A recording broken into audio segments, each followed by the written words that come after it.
Hello there, Star Wars fans, and welcome to a fan fiction. This is What If Mace Windu Survived the Events of Revenge of the Sith, but except with an alternate ending. This is one that I made before. It was a two-parter, and I'm combining the two parts, but I'm changing the ending due to comments, what the commenters thought should happen more so.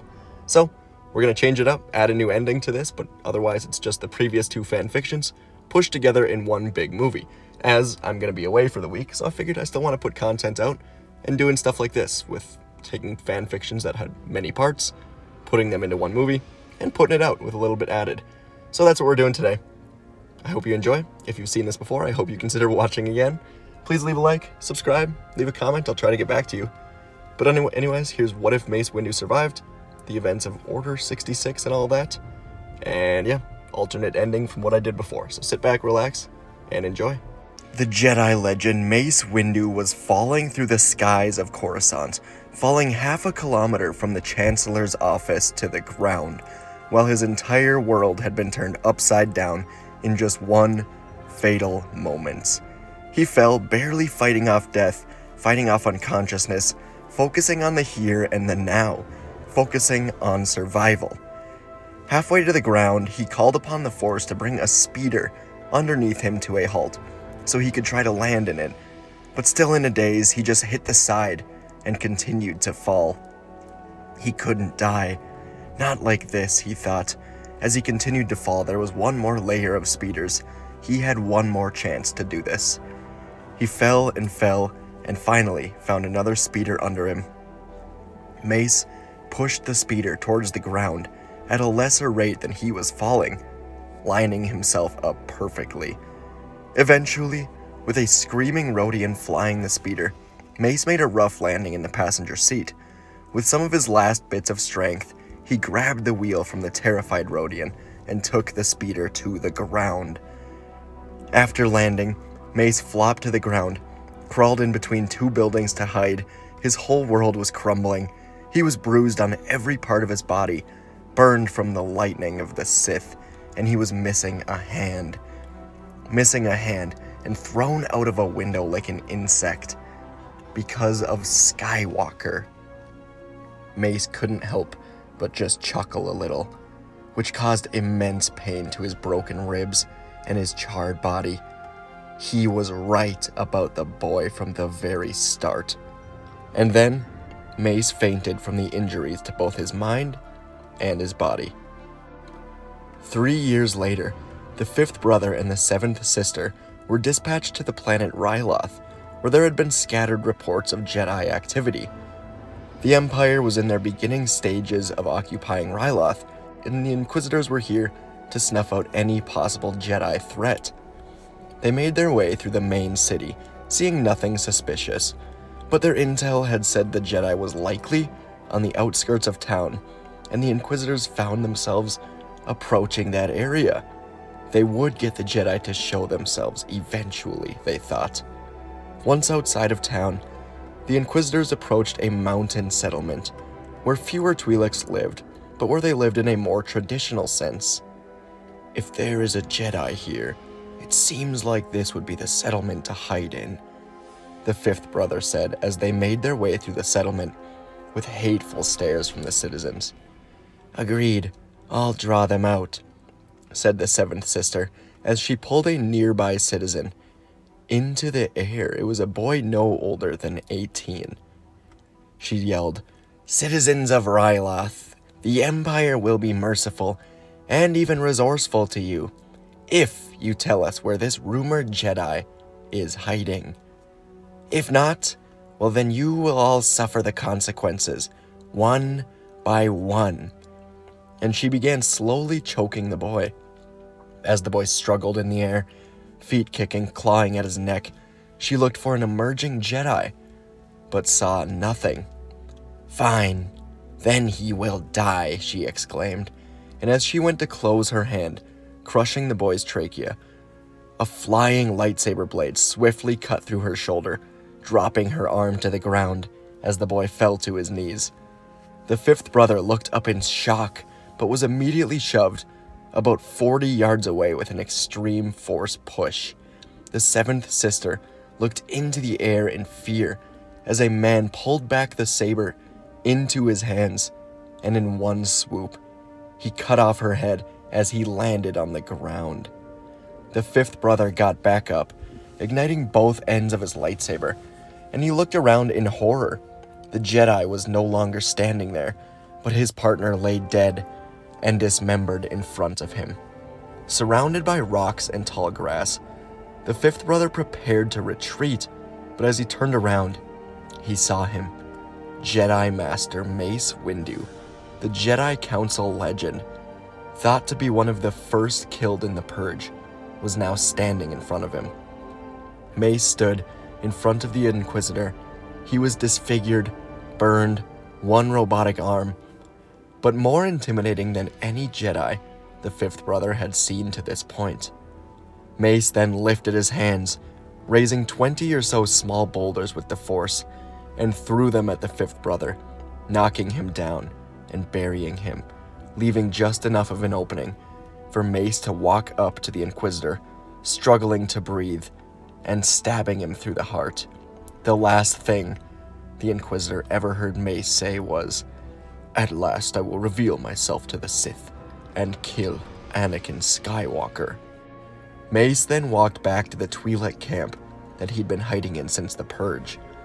It was time for him to leave, as to not endanger the people that had taken him in. Mace remembered it all much more clearly now than he did when everything had happened.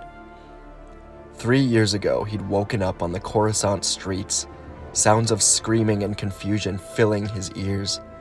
As he'd woken up, pain shot through every part of his body, especially his right hand.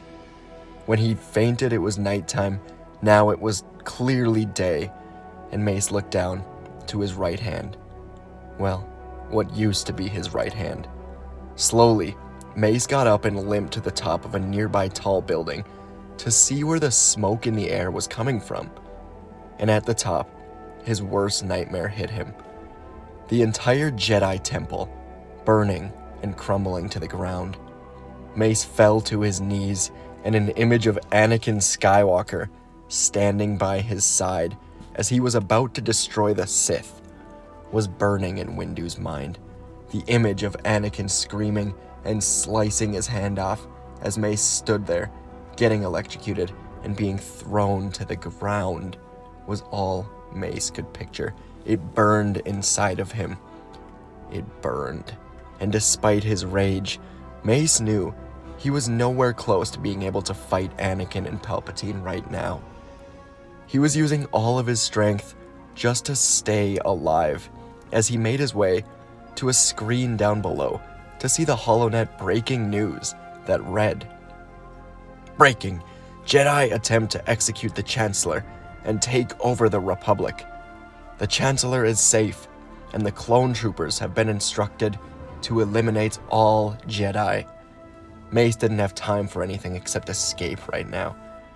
He grabbed a speeder bike helmet from a nearby shop, put it on, before pulling a robe over his head. He felt out for his lightsaber and was able to go and grab it. He now, with his saber, was wearing a disguise amidst the Republic he'd spent the entire war protecting. This was not something he ever anticipated. He found his way to a local hangar where he found a smuggler preparing to take off. He approached the man and used a Jedi mind trick to get him to take Mace off-world. As they took off, Mace asked the man where he was going, and he replied, "Ryloth," which was the first win Mace had in what felt like forever. He had friends on Ryloth, for in the Clone Wars, he had helped to liberate the planet, perhaps the most pointless war in the history of the galaxy, thought Mace. Once on Ryloth, Mace snuck around until he found Cham Syndulla, the man he'd formed a nice bond with while freeing the planet.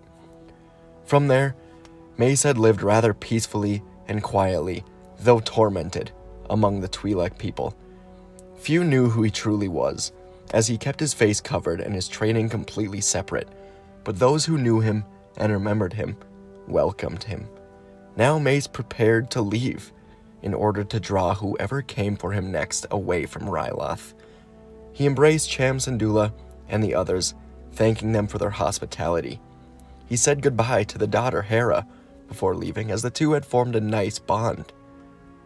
And Mace left the planet, traveling to an outer world he was familiar with and a planet he knew the Empire was beginning to inhabit. It was a snowy planet that all Jedi visited, and the Empire did not deserve to have. Mace traveled to Ilum. As he entered the atmosphere, he landed away from anyone else on the planet with all of his gear and a bag containing the head of the seventh sister. Mace would draw the Empire here rather than Ryloth, and after settling down in a hidden cave, Mace went to find an Imperial settlement. And eventually, he found a group of about 15 stormtroopers just sitting around, eating food as if they owned the planet. Again, there were about 15, Mace noticed, and without much hesitation, Mace grabbed 2 at the same time, breaking their necks and throwing them at 2 others, knocking them all down the cliff they were seated by. The remaining 11 scrambled to get their blasters, and with a shaky voice, the leader yelled, "Freeze, Jedi, or die!" And Mace ignited his saber, as if to taunt them, as if to show his purple saber, to give a hint as to who they were all dealing with.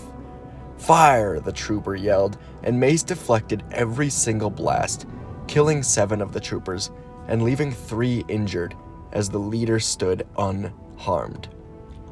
Mace grabbed the bag of the Inquisitor head and threw it to the leader. When they looked back up to the Jedi, he was gone, and the squad was left in fear to report back to the highest level of the Empire on what had just happened. Darth Vader strode into the main room of his castle, where a bounty hunter waited for him. Vader had recently been informed of 2 Inquisitor deaths that had their bodies found on Ilum, along with a squad of stormtroopers wiped out. The report also included a detail that shocked Vader like a blast of lightning to his core. The reported enemy was wielding a purple lightsaber. Before Vader set out himself to kill a Jedi, he wanted confirmation on who this truly was. He didn't want to admit it to himself, but Vader feared Windu more than any other Jedi. But he couldn't be alive. It couldn't be Windu. Vader watched him fly out of a window, burning, scarred. He spoke to the bounty hunter. "I have a high-paying mission for you. I need you to kill a Jedi that has killed 2 of my Inquisitors. You will be heavily rewarded if you bring me his lightsaber as proof of his death." "It will be done. What details do you have on the Jedi?" the bounty hunter replied, the voice of Boba Fett speaking back to Vader. Vader had to fight back memories of this same clone voice. Rex, Cody, memories of the Clone Wars. Vader pushed them away. He didn't like Boba's voice as it reminded him of those times. "Only a location," Vader replied. "Ilum. And one more thing. He wields a purple lightsaber." "Windu," Boba said with more emotion Vader had ever heard from him. "No, that's impossible. I saw him die," Vader insisted. But Boba could hear the doubt in Vader's voice, though he didn't question it any longer. He agreed to the mission and got in his ship with a course set for Ilum. His reputation to this point was unquestioned. He was the man for this job, and he took off. Boba landed near the coordinates of the stormtrooper camp that was ambushed by the Jedi, and as he got out of the ship and approached, a chill ran down his back from the cold, and from the sight of 10 bloodied stormtrooper helmets on stakes in the camp. Boba worked alone, but getting any details at all from the troopers would have been nice. Instead, he shot upwards with his jetpack and set the thermal vision onto his helmet. He looked around for a moment before he saw him, a man in the distance, staring at Boba Fett with a lightsaber ignited. Boba flew back down and began slowly going to the location of the Jedi. He couldn't be seen too quickly, as he had to counter the Force with the element of surprise. And finally, Boba reached a cave with supplies, and a man in the shadows was waiting. A purple hue lit up the cave, and then the Jedi brought it to his face, lighting it for Boba to see for the first time in years. It was him. It was the man that had cut down his father in cold blood on Geonosis all those years ago. "So, it is you. I will avenge my father, you murderer," Boba told him. Mace replied, "If you try, I'll cut you down the same way I did to your father. Don't try it, Boba." And with that, the two combatants charged at each other. Windu swung his lightsaber in a powerful arc, but Fett was too quick. He dodged the attack, firing a barrage of blaster bolts at the Jedi, but Windu was able to deflect these bolts with rather ease, his lightsaber moving faster than Boba could even see. The two continued to dance around the room, trading shots at each other. "You're not as tough as I remember," Fett spat at him. "You underestimate me, bounty hunter," Windu replied, his eyes blazing with the Force. Fett fired a rocket from his backpack, but Windu deflected it back at him with a flick of his wrist. Boba should have seen this coming, but the explosion sent him flying through the air as he quickly tried to regain his footing. The battle would continue, each combatant evenly matched in skill at this point. Windu knew they had to end the fight rather quickly before Fett had a chance to regroup, so he summoned the power of the Force and hurled a crystal at the bounty hunter. Fett dodged the crystal from the ceiling, but Windu was ready now. He charged at Fett, lightsaber blazing, and landed a powerful blow to the hunter's helmet as Fett tried to get away. He stumbled backwards, dazed, and said, "You'll pay for that, Jedi." He used his jetpack to fly backwards and pulled a thermal detonator from his belt. The last explosion hadn't gone well, but he'd learned from it, so as Boba threw the detonator and he saw Windu go to use the Force, he threw out his wrist cable, tying up Windu's hands. And now this explosion sent Windu flying back and disconnected the cable. He was still on his feet, though, to the surprise of Fett. The determination, the anger in Mace Windu was different than ever before, and after regaining his balance, Windu began to charge, and as he did, he dislodged a crystal and stabbed it through Boba's jetpack. Here they were, the same situation Jango was in on Geonosis. Windu charged. Boba aimed with precision, but it didn't matter. Windu cut down the gun of Boba and stopped his lightsaber an inch from Boba's head. "It's over," Mace said. "Tell me where to find Skywalker." Back in Vader's castle, he talked with the Emperor. Vader protested as it was the Emperor's decision to send a bounty hunter rather than to send Vader. Vader couldn't understand why at this point, as yes, he feared Windu, but he was ready to kill him. He was ready to take him out. But the Emperor insisted. "You will see soon why I chose to send the bounty hunter instead of you, Lord Vader. You will have your chance for revenge. Trust me." Vader was conflicted. He wanted to go after Windu, but he had to listen to his master. Boba too had been confused on why he was the one going, rather than Vader. But yet Vader replied, "Yes, my master." Mace Windu had Boba Fett at his mercy, with no jetpack and a lightsaber inches from his face. Mace demanded something Boba didn't quite understand. "Tell me where to find Skywalker," Mace said. Boba tilted his head and said, "The Jedi Skywalker? I haven't seen him in years. I personally heard he died in the Purge." Mace looked away in confusion. Could the Chosen One truly have died after betraying Mace? Maybe he turned back and tried to kill Palpatine and failed? Well, who sent Boba, he thought. He turned back to Boba, who was standing with a look that resembled almost boredom at this point. "All right, Boba, who hired you?" Mace asked. And Boba replied, "Sorry, can't say. It's bad business."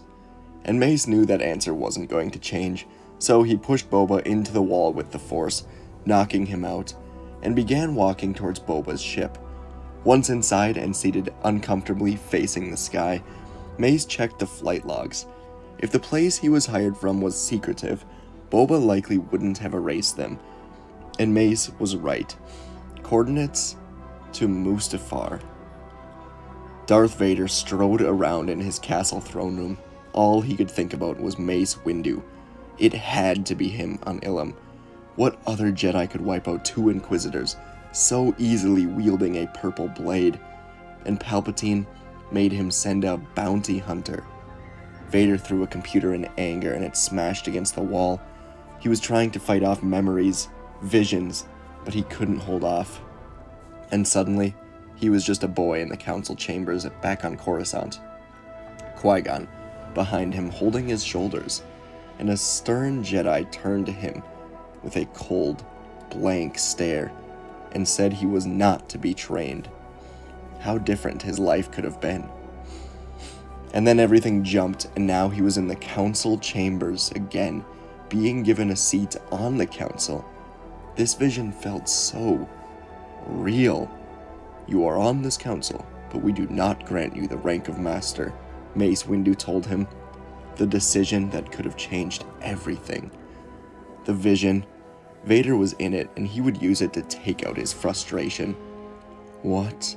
He said as he ignited his blue saber, and in unison every council member ignited their sabers, and Vader in this vision went on to kill each and every one of them, cutting down Obi-Wan, Yoda, Plo Koon, Ki-Adi-Mundi, Mace Windu, all of them, to finish the vision. And then he snapped out of it, his rage starting to subside a little bit, but somehow he still sensed Mace Windu. But this now, what he was feeling was even more real than the vision. This was Mace Windu. Mace entered the Mustafar atmosphere, flying Boba's starship, hoping that would give him a bit of a surprise entrance. He wasn't sure who he was about to face, but a menacing castle in the distance showed him exactly where he was going. This just looked like the home for the Sith, and the planet, the castle, everything around here felt dark.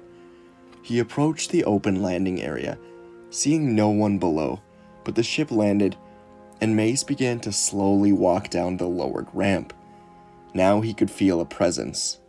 Not Anakin, but a sad, dark, evil figure. Then he saw him. The huge robotic man made his way into the open area, and the two stared at each other.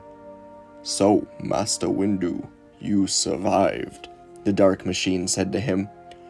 "I don't die so easily.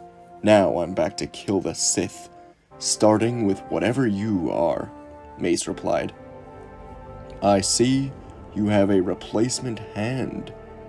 Do you still remember how it felt when I cut it off of you?" Vader asked him, and Mace took a step back now. "Anakin." The two stared at each other, and Vader ignited his lightsaber. "I have waited for this moment since the day we met, Master Windu," Vader said, and Mace reached into the Force. He could feel it now. The tiniest sliver of Anakin Skywalker was inside of the machine in front of him. He would do Anakin a favor by killing him, ridding him of that torturous suit. Mace ignited his saber. The end of the Sith begins now, and charged Vader. A fight decades in the making began. The purple and red lightsabers clashed, both figures strong in the Force. Mace tapped into his Vapod for the first time since his duel with Palpatine, while Vader had the full power of the dark side as his ally. Sparks flew everywhere as the sabers clashed, and the narrow walls of the hallway the two entered were sliced into with every single slash. Vader pressed on with ferocity Mace had never experienced. If he were at his full power, then Vader's slower mechanical fighting would have been easier to find a weakness in, but Mace had been away from a true battle for 3 years now. Even so, the fight was a fairly even match. "You have grown weak, old man," Vader said to taunt him. Mace pushed Vader away and said, "Maybe so, but look at what you have become. A monster of evil, doing the bidding of a Sith Lord that you let manipulate you for your entire life. Pathetic. And the two locked sabers again. Mace could now feel the pure hatred inside of Vader. They moved further and further into the castle, striking at each other, destroying any object in their way. The two warriors, moving with great speed, their lightsabers flashing through the air as they clashed again and again. Sparks continued to fly as their blades met, filling the air with the smell of burning metal. As they were focused on their fight, focused only on each other, the two paid no attention to the Imperial shuttle landing inside the castle, carrying a dark but calm presence. Windu pressed his attack, striking at Vader with a flurry of blows, but the Sith Lord was a formidable opponent, and he deflected each and every attack. As the fight continued, the two warriors moved across the room, their lightsabers whirling through the air in a deadly dance. Windu attacked relentlessly, but Vader always seemed to be one step ahead. At least that's what Windu was now making him think. He needed Vader to open his defenses with a fatal attack move. And suddenly, Vader thought he saw that opening, and he lunged forward, his lightsaber slashing towards Windu's head. But the Jedi Master was ready. He spun out of the way, his lightsaber flashing as he struck at Vader's exposed side. The Sith Lord grunted in pain, but quickly recovered and launched a vicious counterattack. Windu had the upper hand now. He blocked the blows as best as he could, but even he was beginning to tire. Vader pressed his attack once more, his lightsaber hissing, crackling as he struck at Windu with all his remaining strength. But the Jedi refused to back down, and with a sudden burst of energy, he struck back, his lightsaber flashing as he sliced through Vader's armor, cutting down both of his hands, dropping Vader to his knees. Windu looked down at him, almost feeling sorry. "Goodbye, Anakin." Mace raised his saber to strike, the same mistake he made when attempting to kill Palpatine all those years ago. But this time he was in control. He was completely aware of his surroundings. Below him was Vader, ready to be killed by Mace, but at the entrance of the room was the Emperor. It was Palpatine, and Palpatine thought he had Mace, that he had arrived without Mace noticing. But not this time. This time, Mace was the one with the secret upper hand. As he prepared to strike Vader, he sensed a bit of lightning fly out of Palpatine's hand, and rather than be caught off guard, he caught it with his saber, and deflected it right into the chest of Vader. Vader was already down for the fight, but this blast put him on the verge of death.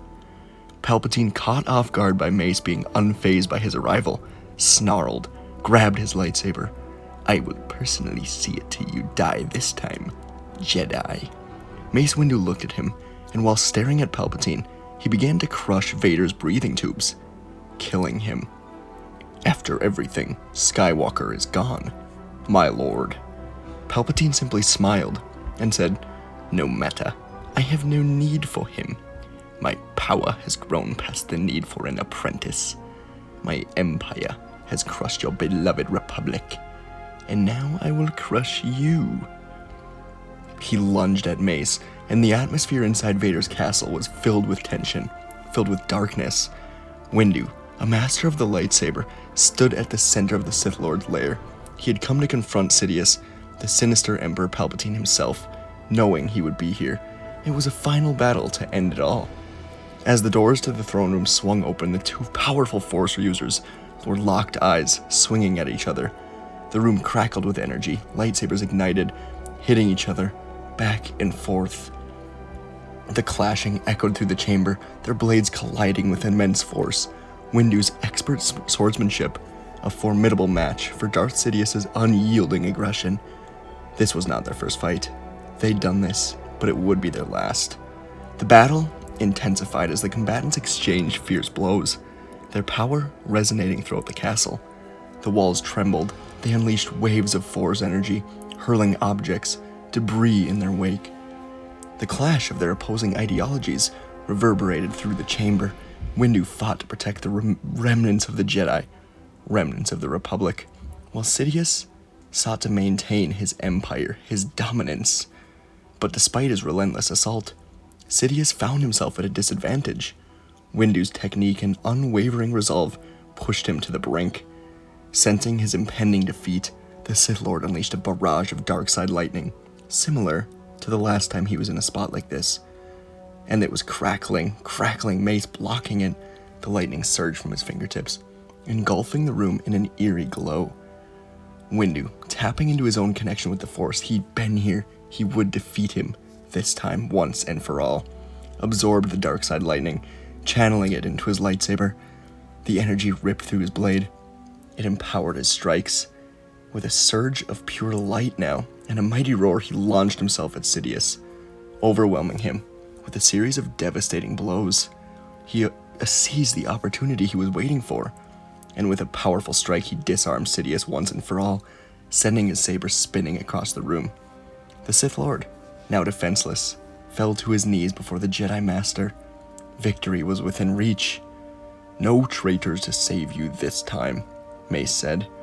While on his knees, though, Palpatine grabbed his own saber across the room with the Force. He ignited it, pulled it at Windu's back, but Windu was ready and extremely powerful in the Force. As the saber was just barely away from his back, he dodged it and watched it stab Sidious in the chest. With a final look of victory, Mace swung his saber and cut off the head of Sidious. He won, and over the next amount of time, Yoda felt the change in the Force too. The two would find each other, find Obi-Wan, train the Skywalker children as they rebuilt the Jedi Order, while the Empire would crumble. That's where we're ending it. Thanks for watching. This is a quick alternate ending. Hope you enjoy. Hope you enjoy the full movie. Once again, on vacation right now.